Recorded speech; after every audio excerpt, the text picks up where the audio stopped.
Hi everybody, welcome to Boxing Time. On this channel you will learn a lot of news from the world of boxing. So here we go. Oscar Valdez and Liam Wilson will meet at the site where each suffered their most recent defeat. Boxing.com has confirmed that plans are underway for Valdez-Wilson to take place on March 29th at Desert Diamond Arena in Glendale, Arizona. The two sides are in advanced talks to reach a deal for a junior lightweight clash that would air live on an ESPN platform. ESPN.com boxing insider Mike Coppinger was the first to report the development. Both boxers were dealt a loss by Mexico's Emmanuel Navarrete, 38-1, 31 KOs, and separate WBO junior lightweight title fights at the venue. Valdez, 31-2, 23 KOs, has not fought since his competitive but clear defeat to his countrymen at Desert Diamond Arena last August 12th. The two-time Olympian and former two-division titleist from Nogales, Mexico lost by scores of 116-112, 118-110, and 119-109 in their entertaining title fight, which saw Navarrete lodge his first successful defense of his third divisional title reign that evening. The two were due to meet at this very site last February 3rd. Valdez was forced to withdraw due to a prior back injury that never fully healed in time to proceed with training camp. He was replaced in that bout by Australia's Wilson, 13-2, 7 KOs, who became the first to floor Navarrete with a surprise knockdown late in round 4.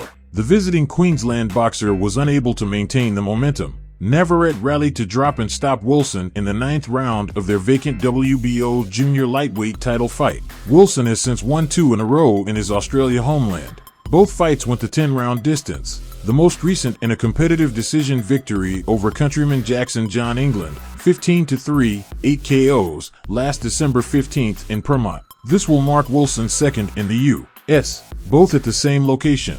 The show will air opposite the Sweet 16 round of the 2024 NCAA March Madness College Basketball Tournament. The Final Four and championship game will take place at nearby State Farm Stadium, across the street from Desert Diamond Arena and home to the NFL's Arizona Cardinals. Event promoter Top Rank took a similar approach last year. Navarrete-Wilson was scheduled the week before Super Bowl 57, which was held at State Farm Stadium.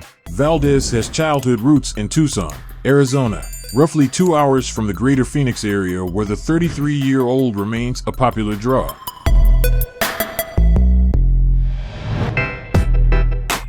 As great as he is, the recent knock on Terence Crawford has been the fact that he has, since 2020, boxed just once a year. Bud, age 36, but still looking to be at his dazzling, primetime best, is of course coming off that big, it was supposed to be competitive win over Errol Spence. And it's entirely possible the July Masterclass will turn out to be both Crawford's defining fight and his last fight. With the contracted return fight with Spence now seemingly no longer a thing, Crawford, perfect at 40-0-31, has no obvious plan that we know of regarding his next fight, his next move. But in a recent message on X, formerly Twitter, Crawford suggested he may only fight one more time before he retires from the sport. I might give y'all one more or not because y'all don't know how to appreciate greatness when you see it, Crawford wrote this week. Crawford has long since been annoyed at the way his critics have either not given him his just due at all, or they have only done so belatedly. Crawford is happy and content with the career he has had, and he is right when he says, and has been saying so for some time, that he is a lock for the Hall of Fame. But could there be more from Crawford and his sublime skills? Maybe much more? Has any fighter been capable of pushing Crawford hard, to the extent that he has had to dig deep and pull out all his best stuff? No. Will such a fight ever happen? Maybe not. There has been talk of Crawford maybe going for the ultimate and a fight with reigning 168-pound King Canelo Alvarez. But that real-life dream fight aside, Crawford appears to have no real idea when it comes to what he will do next. Bud has said no to a fight with Bouts Ennis. Crawford has dismissed Teofimo Lopez's recent call-out. And is Crawford still interested in a fight with Jermall Charlo? It would be a shame if Crawford did retire. It would be great to see Crawford go for greatness in a fight with Canelo. While despite what he may say about Bouts not being on his level or ready to fight him, Crawford against the young and unbeaten contender, now a belt holder, would be a fascinating fight we would all tune in for. On the other hand, it's Crawford's call, and how many times has a great fighter been able to go out on top? On his own terms. With an unbeaten record, it's a rare thing, and Crawford would no doubt be celebrated grandly if he was able to emulate the special ones like Rocky Marciano, Floyd Mayweather, Andre Ward, Ricardo Lopez, and any other world champions who exited on top, without ever tasting defeat. Two cruiserweights previously ordered to enter separate title fights will instead face each other. Boxing.com has confirmed that a deal is in place for France's Arsène Goulamirian to next defend his WBA title versus Mexico's Gilberto Zurdo Ramirez. News of the fight was verified by Goulamirian through social media and later by the WBA, who granted an exception to the ordered mandatory title defense for the long-reigning but grossly inactive Titleist.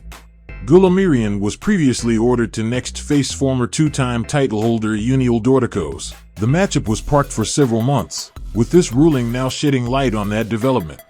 The fight is targeted for March. A date was not confirmed by Golden Boy Promotions or Goulamirian's team, neither of whom responded to inquiries from Boxing Scene seeking further clarification. However, Golden Boy currently has a hold on the Cosmopolitan of Las Vegas for March 16th. Which will likely be approved during the next Nevada State Athletic Commission monthly agenda hearing on January 23rd.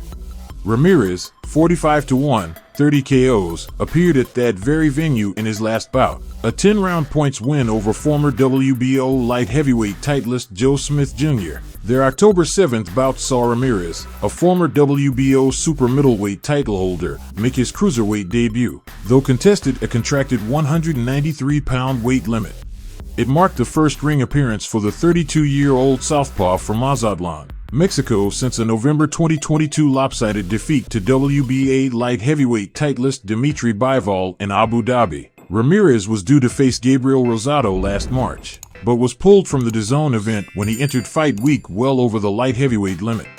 The win over Smith put Ramirez in title contention at his new weight. However, he was previously ordered to next face former three-time champ Maurice Bridis, 28-2, 20 KOs, for the vacant IBF cruiserweight title. The two failed to reach an agreement and the matchup was scheduled for a January 16th purse bid hearing.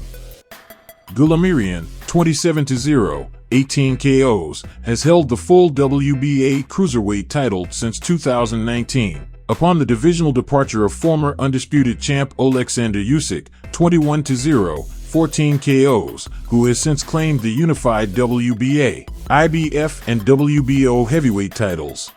However, the Armenia-born boxer, who now lives in France and trains in Big Bear, California, has only fought once in the past 4 years. That came in a November 2022 12-round, unanimous decision over Alexei Igorov in Lucanet, France.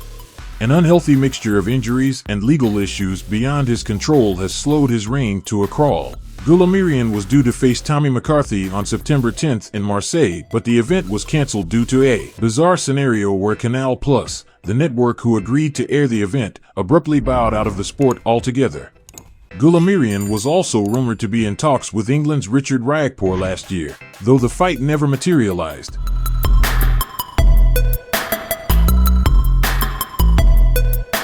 Subscribe. Please like and comment. This is very important for the development of the channel. See you later.